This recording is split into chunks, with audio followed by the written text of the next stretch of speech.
Hi everyone, this is robin और मैं आप सभी को वेलकम करता हूं हमारे इस सेशन में जहां पर हम डिस्कशन करेंगे किसका वन वर्ड सब्स्टिट्यूशन का। और किससे ये हम डिस्कशन करेंगे, हमारा किरण पब्लिकेशन की जो बुक है उसमें दिए गए वन वर्ड सब्स्टिट्यूशन के डिस्कशन की हमारी सीरीज़ थी।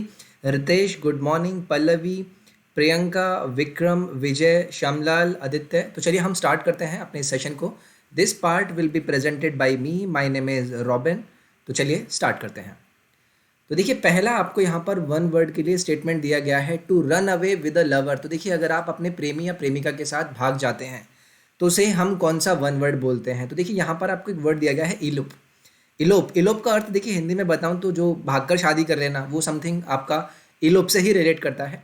ठीक है, भागे वागे नहीं, बात बन जाएगी। एसएससी की या बैंकिंग की तैयारी करें, हो जाएगा। तो अगर आप अपने लवर के साथ भागते हैं तो that word it denotes as elope. Next है आपका वन वर्ड यहाँ पर दिया गया, डिसीव। देखिए, डिसीव का अर्थ होता है जब आप किसी को धोखा देते हैं। ठीक है, धोखा देना मतलब देखिए कितनी अमेजिंग बात है ना। इस सेंटेंस में आपसे पूछा गया कि अगर आप अपने लवर के साथ भाग जाते हैं तो वहां पर तो मतलब हम भगा रहे हैं और साथ में एक ऑप्शन भी ये दे रहे हैं कि धोखा देना। ठीक है, तो वैसे डिसीव का अर्थ क्या हो जाएगा आपका, धोखा देना। चीट का अर्थ क्या होता है, चीट का अर्थ भी एक्चुअली में धोखा देना होता है, टू डिसीव या टू फूल या फिर ट्रिक समवन। नेक्स्ट आपका स्केप। स्केप का अर्थ क्या होता है, भाग जाना। ठीक है, ये भाग जाना होता है, लेकिन अगर आप अपनी प्रेमिका के साथ भाग रहे हैं, इसका मतलब आप इलोप कर रहे हैं। नेक्स्ट है आपका साइंस ऑफ हेरिडिटी। हेरिडिटी यानी कि आप आनुवांशिकी की बात कर रहे हैं कि अगर मैं बात करूं वंशवाद की जो साइंस होती है, उसकी स्टडी के लिए आप जो भी साइंस यूज़ करते हैं उसको हम किस नाम से जानते हैं, जेनेटिक्स। जेनेटिक्स यानी कि इसका नाम होता है आपका आनुवांशिकी। ठीक है, आनुवांशिकी इसका हिंदी में मतलब हो जाएगा जेनेटिक्स। नेक्स्ट आपको यहाँ पर वन वर्ड दिया गया है, हेरिडिटरी। हेरिडिटरी का अर्थ होता है जैसे आप पैतृक बातें करते हैं कि भाई ये ना मतलब मेरे वंश नुगाता है, मतलब given to a child by its parent before it is born. तो मतलब उसके पैदा होने से पहले उसके पेरेंट के द्वारा उसको कुछ अगर दिया जाता है तो उसे हम बोलते हैं हेरिडिटरी, यानी कि पैतृक। नेक्स्ट आपका जेनेसिस। देखिए, जेनेसिस का अर्थ होता है उत्पत्ति। ठीक है, किसी चीज़ का उत्पन्न हो जाना, बिगनिंग, या फिर किसी चीज़ का ओरिजिन, तो उसे हम बोलते हैं जेनेसिस। नेक्स्ट आपको यहाँ पर एक वन वर्ड दिया गया है, इनहेरिटेंस। इनहेरिटेंस होता है, ये आपका एक्चुअली में पैतृक धन होता है। पैतृक धन यानी कि एक ऐसी मनी या फिर प्रॉपर्टी जो कि आपको किसी के डेथ के बाद मिलती है, या फिर आपके पेरेंट्स की डेथ के बाद, मतलब कुल मिलाकर डेथ यहाँ पर इन्वॉल्व होती है। किसी के डेथ के बाद जो पैसे मिलते हैं उसे आप इनहेरिटेंस का नाम दे देते हैं। नेक्स्ट है, अच्छा पहली एक चीज़ मुझे यहाँ पर आपको बतानी है। सेशन आपको ऐसा लग रहा है, सेशन अगर पसंद आ रहा है तो लाइक कर दीजिएगा। ओके, नेक्स्ट है arrangement in order of occurrence. तो देखिए, अगर यहाँ पर मैं बात करूँ ना कि अगर आप किसी चीज़ को इस तरीके से देखते हैं कि भाई उसका मतलब जो फॉलोअप है उसके द्वारा किसी चीज़ के अरेंजमेंट किस तरीके से, किसी इवेंट के अरेंजमेंट कैसे हैं, मतलब उसके अकरेंस होने का जो ऑर्डर है, उसका अरेंजमेंट है, उसके लिए आप कौन सा वर्ड यूज़ करते हैं, क्रोनोलॉजिकल। ठीक है, जैसे कि अमित शाह बोलते हैं ना, क्रोनोलॉजी समझिएगा, पहले हम ये करेंगे, फिर हम चुनाव कराएंगे, फिर ये फिर वो। मतलब क्रोनोलॉजिकल मतलब वो एक तरीके से आपके सामने एक ऑर्डर का अरेंजमेंट शो करने की कोशिश कर रहे हैं किसी चीज़ के होने का। तो मैंने यहाँ पर वन वर्ड यूज़ किया, क्रोनोलॉजिकल। नेक्स्ट है आपका यहाँ पर टाइमली। टाइमली का अर्थ क्या हो जाता है, यथा समय। आपने सुना होगा ना भाई, यथा समय, something which is happening at the exactly the right time, उसे हम बोलते हैं टाइमली। नेक्स्ट आपका क्रोनिक। क्रोनिक होता है देखिए पुराना, एक तरह से हम पुराना बोल देंगे या फिर दीर्घकालिक बोल देंगे। Something which is difficult to care और गेट रेड ऑफ, या फिर something which is lasting for a long time. ठीक है, या फिर डिजीज हम उसको नाम बोल देंगे, जैसे किसी को क्रोनिक डिजीज हो जाते हैं तो क्रोनिक डिजीज मतलब उसने बहुत टाइम से उसका वो चला हुआ आ रहा था, तो इसको लेके हम बोल देंगे क्रोनिक। नेक्स्ट है आपको यहाँ पर वन वर्ड दिया गया, टेम्पोरल। टेम्पोरल का अर्थ होता है जैसे आप मतलब किसी चीज़ का टाइम से रिलेटेड लिमिटेड होना। ठीक है, लिमिटेड बाय टाइम, मतलब कोई बहुत चीज़ ना कोई बहुत ही कालिक है, कालिक एज इन कि टाइम की वहाँ पर कमी है, टेम्पोरल है, तो वो हो जाएगा आपका वन वर्ड टेम्पोरल। ठीक है, तो मैं एक बार देख लूँ कौन कौन बने हुए हैं। सुनील, प्रदीप, चौरसिया, काव्या, पीयूष, आप सभी मेरे साथ बने हुए हैं। सेशन अगर आपको पसंद आ रहा है तो प्लीज़ आप लाइक करते रहिए। नेक्स्ट है आपका अकरिंग एट नाइट। तो देखिए, नाइट में होने वाली चीज़ के लिए आपको एक वन वर्ड यूज़ करना होता है, वो होता है नॉक्टर्नल। नॉक्टर्नल का होता है जैसे आप इसे निशाचर भी बोल देते हैं हिंदी में, या फिर आप इसे रात का भी बोल देते हैं, something which is happening in the night, occurring in the night, मतलब वो क्या है, नॉक्टर्नल है। नेक्स्ट है आपको यहाँ पर दिया गया नाइटली। नाइटली होता है something every night, something which is happening every night, मतलब वो क्या है, नाइटली है। ठीक है, यानी कि रात्रि कालीन है। डार्क, ये आपको पता होगा, डार्क का मतलब हो जाएगा अंधेरा। नेक्स्ट है आपको यहाँ पर एक वन वर्ड दिया गया न्यूरोटिक। न्यूरोटिक का अर्थ होता है कोई अगर पागल होता है ना तो हम उसे न्यूरोटिक बोलते हैं। Something which is caused by और suffering from a mental illness with strong feelings of fear and worry, तो उसे हम एक तरह से पागलपन बोल देते हैं, यानी कि उसको हम न्यूरोटिक बोल देते हैं। तो अकरिंग एट नाइट के लिए हम कौन सा वन वर्ड यहाँ पर यूज करेंगे? नॉक्टर्नल। नेक्स्ट है determine the nature of the disease. तो देखिए अगर आपको किसी चीज़ के यानी कि डिजीज़ का अगर आपको नेचर डिटरमाइन करना होता है तो उसके लिए आपको उसकी जांच पड़ताल करनी पड़ती है। तो ऑब्वियसली आप इन्वेस्टिगेट नहीं करते हैं, आप उसको डायग्नोज करते हैं। डायग्नोज का अर्थ होता है जांचना, ठीक है। आप डिजीज़ को अगर जांचने की बात करते हैं तो मतलब आप उसको डायग्नोज कर रहे हैं। नेक्स्ट आपको यहाँ पर वन वर्ड दिया गया इन्वेस्टिगेट। इन्वेस्टिगेशन का अर्थ होता है जब आप किसी सिचुएशन में जांच पड़ताल करते हैं तो वहाँ पर आप इन्वेस्टिगेशन यूज़ करते हैं। नेक्स्ट है आपका डिटरमाइन। डिटरमाइन का अर्थ होता है किसी चीज़ को तय करना, किसी चीज़ को निर्धारित करना, तो उसके लिए आप वर्ड यूज़ करते हैं डिटरमाइन। डिटेक्ट का अर्थ क्या होता है? किसी चीज़ का पता लगाना, ठीक है, पता लगाना, ये हो जाएगा आपका डिटेक्ट। अब देखिए अगर आपको इन सभी वीडियोस की प्लेलिस्ट चाहिए ना तो आपको EDU24 पर जाना है, ठीक है। EDU24 पर जाकर आपको वहाँ पर SP बख्शी, किरण पब्लिकेशन, क्वांटम कैट, किरण पब्लिकेशन के आपको मैंने पॉलिटी का सॉल्यूशन वो सभी मैंने वहाँ पर देने की कोशिश करी है, तो आप वहाँ पर जाकर देख सकते हैं EDU24। नेक्स्ट है person who insist on adherence to formal rules और लिटरेरी मीनिंग। तो देखिए यहाँ पर मैंने बात करी है ना एक ऐसे पर्सन की जो इंसिस्ट करता है किस पर? अडहेरेंस टू फॉर्मल रूल्स या फिर कुछ ऐसी बातों पर जो कि लिटरली मीन करती हैं। तो देखिए यहाँ पर आपको एक वन वर्ड दिया गया है पेडेंट। पेडेंट का अर्थ होता है, आपने सुना होगा ना भाई, बहुत ज़्यादा कोई पंडितवादी बनते हैं, ठीक है। पंडितवादी यानी कि बात करते हैं कि आपको एकदम फॉर्मली रहना है, आपको अपना सुबह 5 बजे उठना है, खाना खाने से पहले आपको भोजन मंत्र करना है, या फिर जो लिटरली मीनिंग है जो उनकी ग्रंथ में दिया गया है उसके हिसाब से वो सारी चीज़ें फॉलो करते हैं। तो उनके लिए जो हम वन वर्ड यूज़ करते हैं वो करते हैं पेडेंट, यानी कि समथिंग विच इज़ विद्याडंबरी या फिर पंडितवादी, a person who is too concern with small details, वो हो जाएगा आपका पेडेंट। नेक्स्ट देखिए आपको यहाँ पर एक वन वर्ड दिया गया स्कॉलर। स्कॉलर होते हैं विद्वान। आपने सुना होगा कोई व्यक्ति विद्वान है, someone who knows a lot about a particular subject, उसे आप बोल देंगे स्कॉलर। नेक्स्ट आपको यहाँ पर वन वर्ड दिया गया है पेडागॉग। पेडागॉग का अर्थ होता है ए टीचर, ठीक है, ये हो जाएगा एक टीचर यानी कि एक शिक्षक जो आपको क्या कराता है? शिक्षा देता है। नेक्स्ट है आपका लिटरिस्ट। लिटरिस्ट होता है, देखिए अगर आप किसी को इस तरीके से मानता है, पर्सन हु मेक्स या फिर लिटरल या फिर रियलिस्टिक पोर्ट्रेल करता है अपनी आर्ट के थ्रू या फिर अपनी लिटरेचर के थ्रू, मतलब ये होते हैं ये अपने व्यूज़ को ना अपनी लिटरेचर या अपनी आर्ट के थ्रू पोर्ट्रे करवाते हैं, ये होता है आपका लिटरिस्ट, ठीक है। नेक्स्ट है hard working and diligent. Hard working and diligent, देखिए यहाँ पर आपको एक वन वर्ड यूज किया गया है सेडुलस। सेडुलस होते हैं ये उद्योगी, ठीक है। उद्योगी मतलब बहुत ज़्यादा इंडस्ट्रियस होते हैं, बहुत ज़्यादा मेहनत करते हैं। Someone who is working really hard या फिर डिलीजेंट, तो उसे आप बोल देंगे उद्योगी यानी कि सेड्यूलस।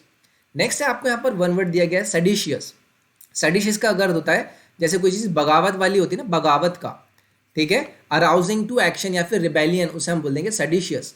नेक्स्ट आपका यहाँ पर सीडेट दिया गया है। सीडेट का अर्थ होता है जो आपका इसे हिंदी में संयत बोलते हैं, जैसे कि अगर मैं किसी चीज़ को स्लो बोलूँ या फिर कोई चीज़ काम है, ठीक है, कोई चीज़ काम है या फिर कोई बहुत ही रिलैक्स्ड है, उसे मैं बोल दूंगा सीडेट। समथिंग विच इज संयत, उसे मैं बोलूँगा सीडेट। नेक्स्ट देखिए आपको यहाँ पर वन वर्ड दिया गया स्कीमिंग। स्कीमिंग का अर्थ होता है जो व्यक्ति षड्यंत्र रचते हैं ना, षड्यंत्रकारी। Someone who is concealing crafty design for advancing your own interest, मतलब अपने इंटरेस्ट को बनाने के लिए वो स्कीमिंग करते हैं, षड्यंत्र रखते हैं। षड्यंत्र मतलब वो गलत नहीं हो सकता है, बट वो स्कीम कर रहे हैं कि अपने आप को किसी अपने इंटरेस्ट पर वो काम करते हैं। नेक्स्ट है बिलीफ और short stay at a place. तो देखिए एक छोटा सा ब्रीफ स्टे या फिर एक शॉर्ट स्टे अगर आप किसी जगह पर करते हैं तो उसके लिए आप वन वर्ड यूज करते हैं सोजन। सोजन यानी कि इसे हम हिंदी में बोलते हैं अस्थायी निवास। अस्थायी निवास या फिर एक टेम्पररी स्टे अगर आप कहीं पर करते हैं एज अ गेस्ट, तो ये हो जाता है आपका सोजन। नेक्स्ट आपको यहाँ पर दिया गया वन वर्ड सॉलिट्यूड। सॉलिट्यूड होता है आपका एकाकीपन। एकाकीपन मतलब a state of being alone या फिर when you are specially when you find this pleasant, मतलब आपको अगर अकेला पसंद है, आपको एकांतवास पसंद है, तो वो आपके लिए क्या होता है? एक सॉलिट्यूड की अवस्था होती है, मतलब आपको एकाकीपन में रहना पसंद है। नेक्स्ट आपका यहाँ पर सॉरी। सॉरी का देखिए अर्थ होता है जैसे आप किसी मंत्रिमंडल की संध्या की बात करते हैं ना, कि शाम को जो मंत्रिमंडल बैठता है वहाँ पर एकदम पार्टी वार्टी होती है, लोग आते हैं, असेंबल करते हैं शाम के टाइम पर। यहाँ पर स्पेसिफिकली मैं जो टाइम ले रहा हूँ वो रहा शाम, तो इसको यहाँ पर वन वर्ड हम यूज़ करते हैं सॉरी। नेक्स्ट है आपका यहाँ पर वन वर्ड दिया गया सोल्स्टाइस। सोल्स्टाइस होता है देखिए either of the 2 times of the year, मतलब साल में 2 बार होता है, at which the sun reaches its highest and lowest point in the sky at mid day. उसे हम किससे जानते हैं? लॉन्गेस्ट या शॉर्टेस्ट डे से जानते हैं, जिसके लिए हम यहाँ पर वन वर्ड यूज करते हैं, सोल्स्टाइस। नेक्स्ट है आपका seeing something which is not actually present. तो देखिए, अगर आप इधर देख रहे हैं, मैंने यहाँ पर ए लिखा है मगर आपको यहाँ पर बी दिख रहा है या फिर आपको कुछ दिख ही नहीं रहा है, तो ऐसी कंडीशन के लिए आपको जो वन वर्ड यूज करना होता है वो क्या करना होता है? हेलुसिनेशन। हेलुसिनेशन का अर्थ आपका होता है मति भ्रम या फिर दृष्टि भ्रम। तो यहाँ पर आपका ऑप्शन नंबर 3 क्लियर हो जाएगा। इमेजिनेशन का अर्थ आपको पता होगा, अगर आप किसी चीज़ की कल्पना करते हैं तो वो आपका इमेजिनेशन हो जाता है। नेक्स्ट आपका प्रिजम्पशन। प्रिजम्पशन क्या होता है? जब आप अनुमान लगाते हैं, ठीक है, आप अनुमान लगा रहे हैं, जब आप एग्जाम में जाते हैं, आपको पता है कि आपको क्वांट के पेपर में 100 में से 100 सवाल करके आने हैं, तो कुछ सवालों में आप प्रिजम्पशन करते हैं, मतलब आप अनुमान लगाते हैं। नेक्स्ट आपका सपोजिशन। सपोजिशन भी एक्चुअली में कल्पना या अनुमान जैसी चीज़ होती है, एक आइडिया होता है जो कि आपको इस तरीके से थिंक कराता है which is true although you may not be able to prove it. मतलब वो सही है बट आप उसको प्रूव कर पाएँ या ना कर पाएँ वो नहीं, मतलब सपोजिशन मतलब वो ठीक है बट आप एक्सप्लेन नहीं कर पा रहे हैं कि किस तरीके से, बट आपको पता है कि भाई हाँ आई सपोज ऐसा है, मतलब वो सपोजिशन है, मतलब आपकी कल्पना है, लेकिन कल्पना वो ऐसी है जो कि सही है एक्चुअली में। नेक्स्ट है with much liveliness and a sense of purpose. तो देखिए, अगर आप बहुत ही ज़्यादा लाइवलीनेस या फिर किसी सेंस ऑफ पर्पस से कोई काम करते हैं तो उसके लिए आप एक वन वर्ड यूज़ करते हैं, जॉइंटली। जॉइंटली का अर्थ होता है, जैसे आपने हिंदी में सुना होगा ना, जिंदा दिल, ठीक है, जिंदा दिली से अगर आप कोई काम करते हैं, something you are doing with cheerfully, lively, मतलब आप उसे कर रहे हैं बहुत ही ज़्यादा जॉइंटली, मतलब एकदम एनर्जेटिक होके, जैसा आप पढ़ाई करते हैं या फिर आप मेरी वीडियो को लाइक करते हैं। नेक्स्ट आपका लाउजली। लाउजली का अर्थ होता है अगर आप किसी को बहुत ही डर्टी वे में करें, बहुत ही बैड वे में करें, तो वो हो जाता है आपका लाउजली। नेक्स्ट आपको यहाँ पर दिया गया जॉक्यूलरली। जॉक्यूलरली होता है मजाकिया ढंग से, जैसे कि मजाकिया ढंग से किसी से मजाक करना और उस तरीके से बिहेव करना, वो हो जाता है जॉक्यूलरली। नेक्स्ट आपका जीलसली। जीलस आपको पता है, अगर आप किसी चीज़ को उत्साह से कर रहे हैं, आप एनर्जेटिक हैं, एंथुसियास्टिक हैं, तो आप उसको जीलसली तरीके से करते हैं। नेक्स्ट है instrument to measure atmospheric pressure. तो ये तो आपने हर जगह पढ़ा होगा, अगर आप एटमॉस्फेरिक प्रेशर को मेजरमेंट करना चाहते हैं तो उसके लिए जो इंस्ट्रूमेंट यूज़ होता है वो क्या होता है? ये होता है आपका बैरोमीटर। इसे हिंदी में क्या बोलते हैं? इसे बोलते हैं वायुदाब मापी, ठीक है, आप सभी को पता होगा, ये तो आपका उसमें आपके जीएस में भी आ जाता है। नेक्स्ट आपको यहाँ पर दिया गया मेट्रोनोम। मेट्रोनोम होता है आपका ताल मापी, यानी कि एक डिवाइस जो कि which makes a regular sound like a clock, और उसे हम मतलब म्यूजिकल बेसिकली उसे यूज़ करते हैं for helping them keep the correct rhythm while playing a piece of music. तो ये उनके सामने रख दिया जाता है, मेट्रोनोम हम इसको बोलते हैं, ठीक है। नेक्स्ट है आपके सामने कंपास। कंपास क्या हो जाएगा? ये हो जाएगा एक इंस्ट्रूमेंट जो कि आपका डायरेक्शन को फाइंड करने के लिए यूज़ किया जाता है। नेक्स्ट आपको यहाँ पर दिया गया पेडोमीटर। पेडोमीटर क्या होता है? ये होता है एक instrument for measuring how far you have walked.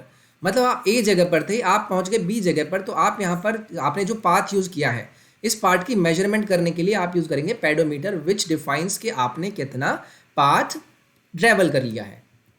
Next है that which can not be believed. तो अगर आप किसी चीज़ पर बिलीव ही नहीं कर पाए तो that is going to be credible for you, ठीक है।